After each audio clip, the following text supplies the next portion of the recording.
Carrie Pontarella, if you're here, we still need to find a date to fly you down here to stay with us. Yes. So I'm like, calling Carrie. She said August was a good time. So fingers crossed that we'll get together in August. You are so welcome. Kelly, I'm glad you're here and I'm glad you're seeing these items and grabbing them now. So if any of these go out of stock, authorized wait list, I will ask my supplier to get more.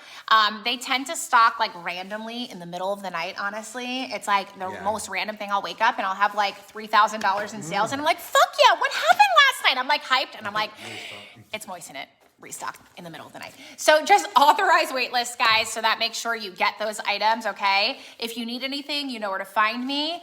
I am now off on my sabbatical, and I don't want to say sabbatical because it's not, but it is. So I am going for an entire weekend of therapy. So we will be gone from tomorrow early morning until Sunday night. So you will, even if I wanted to go live, I can't. I will not have my phone from the hours of 9 to 12. And then again, what is it? Tomorrow's 9 to 12 and then 2 to 5. So 9 to 12 and 2 to 5, I will not have my phone. What about the weekend? Weekend's probably the same. So I will try and schedule posts out, guys. So then that way we can make sure that we have that interaction. But just know that I might be quiet. I might not be answering you. And it's not because I hate you or I want to ignore you. It's because I am literally at a retreat with intensive care 6 to 8 hours a day. 9 to 12 and 1 to 4. Yeah, so just letting you know. So I know that you guys support me and that you love me and that you're not gonna be mad at me for disappearing. It's just, you guys know, my mental health has definitely been lacking and we need to get to the root of all of these issues. So this way I don't end up mental like I was last week where I wasn't able to do anything for you guys because I was literally a crazy person. So, oh God, like don't. Yep. So that's it. So I will be, I mean, I'm okay, but mentally I'm like, it's hard to explain. And I think, we went to the therapist today and I was telling the therapist today that I feel like all of my energy the past like week has been focused on Tessa and grief, right? So I think that's kind of slightly why I have been okay for 2 days now, because all of the other things that like was happening in my mental state got pushed aside because my grief took over. And I am still very, very sad. I spent an hour today at therapy talking about Tessa. I am still very, very I'm shook from Tessa and I still don't understand why it happened. I mean, I do, but I don't. And it's one of those things, right? But death is a part of life. And that is something my brain fully registers and understands. Death is a part of life. She was sick. She had to be put to sleep because she was not healthy and was slowly dying and going to be in pain. She was not living her life. These are the things that make sense in my brain. So I'm just sad about it. I'm not confused about it. I'm a little angry with God as to why he chose her because she is literally just the best dog, but I understand it. And she held on for way longer than she should have. So my brain can register that. But other things in my, and Matt knows, I am logical to the point where I just need to understand why. And there is a reason why for everything, but sometimes you can't dig deep enough by yourself to figure out the reason why, okay? So, I have previous issues from my childhood that are like some serious previous issues that have leaked into my adulthood. Matt does too. And I need to understand why. I need to understand why I do things. I need to understand why he does things. For my logical side of my brain, it needs to understand. So then that way I can grieve it like I'm grieving Tessa and move on with my life and put that part of my brain and just compartmentalize it somewhere else. Because like last week, I couldn't function. I literally could not function because all my brain can focus on were the whys. And the fact that my logical side couldn't get the why. And I think that now that my grief took over Tessa and I understood why, it kind of brushed all that shit under the rug, which in a week is going to resurface again. And then what?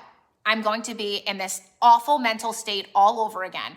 I am blessed, but I am not blessed. I am hyper mentally aware of my mental health and everybody else's mental health around me. That is what I went to school for. That is what I have my degree in. I went to school to be a counselor. I am hyper aware, okay? And I self-diagnose myself all the time. I know the way to speak to him. We have done this when I go to the therapist. She always says, oh my God, you do such a good job. And I finally told her, I'm like, well, this is what I went to school for. And she's like, well, that makes sense. But to a degree, it's a curse because then I sometimes, not that I think I have all the answers, because I don't. It's just like, I think I should have all the answers, right? I have this Rolodex in my brain that I'm going through of like coping mechanisms and things I learned in school. And when things don't make sense, my brain goes haywire. That's just the way my brain works. And I think that going to this like intensive treatment facility will help me with my mental state. We're not going to be far. We're just going to be in Charleston for the weekend. And before somebody says I'm on drugs or some crazy shit, I am not on drugs. It's a house, you know. So I mean, it's not, I'm not like staying at a hotel. I leave at the end of the day, but we have therapy once a week for 1 hour. That's just not enough. And our therapist is retiring in September, and she has so many patients that are just trying to get in before she retires in a month that we can only get in for 1 hour a week. That's just not enough. That's not enough time for me to logically get it. And I feel like if I have 3 just full cram-packed days of therapy after therapy after therapy after therapy and discussing and talking and crying and yelling and yada yada, that the problem will come out at least to the point that like my brain will feel semi-satisfied so that I still will be mad, I'll still be sad, I'll still be angry, I'll still be confused, I'll still feel unloved and unwanted and all those things that I have discussed with you guys. But my brain will at least understand why I feel that way and how I can correct that. You know what I mean? And what smaller steps. Like I need in my Rolodex, what I literally flip through a Rolodex in my brain. I need more coping skills in my Rolodex because the things that I have experienced recently are not things that I have created coping mechanisms for myself. And I can't figure one out. So I need help. You know what I mean? I need to build my Rolodex. I need to help myself. And if I have to be medicated, I have to be medicated. I don't want to be medicated. You guys know I'm really weird about medications and I really do not want to be medicated. But if I have to, I will. And it's not to say that somebody else can't be. I mean, all of my friends are medicated. Literally, basically everybody in my life is fucking medicated, except for me. And I probably should be, but I'm just really weird with meds. I don't judge people for taking meds. I'm just a weirdo about it, okay? So if the doctor's like, yeah, you should probably be on some sort of like, anxiety meds or something, I would definitely look into it. But I need more in my Rolodex. I need more coping mechanisms. I need some help and I need to figure out why so that I can continue to function the way I'm functioning right now. I knew my limit. I knew I sold clothing yesterday twice and I knew I sold clothing this afternoon. That's my limit. If I sold clothing tonight, tomorrow, I could have very well had a complete mental breakdown and not been able to sell clothes for 2 weeks. That is why I chose to do Moissanite tonight because I knew that was a chill sale, something I enjoyed. I could sit down, you know what I mean? It's not gonna be an extra long one for me. And it was something that was nice and relaxing. It wasn't so fast paced, like I wasn't on edge. And I knew my limit, right? Prior to me like literally losing my shit, I blew all my limits out of the water. It didn't matter. So I need to be better about, you know what I mean? I need to learn my limits too. And I think that's something, again, that therapy is going to help with. So I feel like, exactly, I need to get to the root and figure out what the hell is going on. And I can't figure it out on my own, but maybe I'm not asking myself the right questions. Maybe we're not asking Matt the right questions. Maybe I'm not addressing anything the right way. Like, I don't know. That's why I need help. That's why therapists exist. So I figure 3 days, if we still don't have answers, I'm giving up and I'm just literally, I'm freaking packing a knapsack and moving the fuck away. No, I'm just kidding. But if I can't figure it out in 3 days, at least my brain's like, okay, bitch, you tried. And we have X, Y, and Z that we need to work on. Maybe we'll figure it out. You know what I mean? But like, at least I know that I tried because right now I feel like that hour a week is just not enough and it's not the most I could be doing other than like checking myself into a facility, which I don't feel is necessary. Yeah, it's just like a therapy office, basically if we went to the therapist. So we're there, all day, we get lunch, we go have dinner, we're staying at a hotel. It's really not like, it's not like a full on like check myself in mental facility. I'm knock on wood. It's a retreat. I'm not like I'm trying to knock on wood. I'm not at that, you know, brain space. I was like a week ago. I was probably like a week or two ago. Like I was close. And at one point during the build of this house, I was fairly close. But other than that, that's why I'm going. So there's no shame in my game. There's no shame in going to get help. There's no shame in shutting off. It gives me slight anxiety not having control of the business, especially on the weekend, because nobody else works on the weekend. So I have to pre-schedule a post, like all my posts, which means I'm gonna be up pretty late, pre-scheduling post. But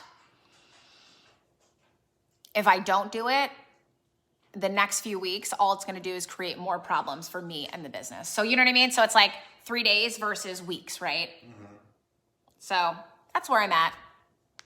But I felt good the past 2 days. But like I said, I think it's just because the grief took over. I also think it helps that Tessa girl is kind of back here.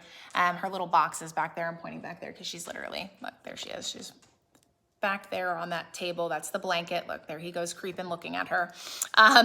So Tessa girl's home. So I think I feel better about that.